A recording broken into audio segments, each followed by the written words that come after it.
কিও কাকা কি অবস্থা? কোনে এই গেছেন? তো আছি কাকা কোছে একজনের কাছে গেছি আই শুধু ঠিয়া কোগা হাইয়া অন জি। হাতে আদো থড়ি মুনাফা দেনা হাতার হিসে আইটে আইটে শেষ। তো হেডিংয়ে দেখলাম জুমার দিনে হুজুরেদের সুদের ব্যাপারে কথাবার্তা কইলো, কইছে যাতে সুদ খায় হেতারে হাত তুলবেলে কইছে। আন্নাদের মুখ টুক কালো হয়েছে, আন্নাদের মুখ দিয়ে তাকান যায় না, ঘটনা কি? বাবা রে মসজিদের ভিতরে কেনে ঢুকি উড়ি হাতুড়ে বুঝুস তো কথা জনগণ ব্যাংকে তো জানে আই সুদ খাই কিন্তু কোন হ্যাঁ ব্যাংকে মসজিদের ভিতরে হুজুরের লগে তো মিছা কথা কোন জানা জানি ঠিক আছে তো। হিয়াল্লাই হাতুড়ে না তুই আবার ইয়ান কেনে ফলো করছ ইয়ান আমরা আমরা মসজিদে আমরা দেখছি না, আমরা খেয়াল করছি তো কে কি আরে অন অনেক ইয়ে করছে কি সাড়ে দিছেন নি।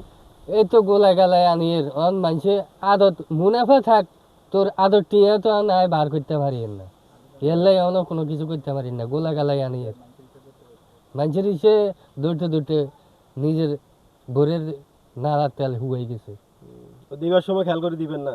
কি রুম নিতে তো কত সুন্দর বাগান অনুন করি এখানে হিয়ারে যাইতে না মোড় হয়ে যায় ও ব্যাগে হুনে বুঝছি। বুঝতি আচ্ছা ঠিক আছে, তো যাই কাম আছে।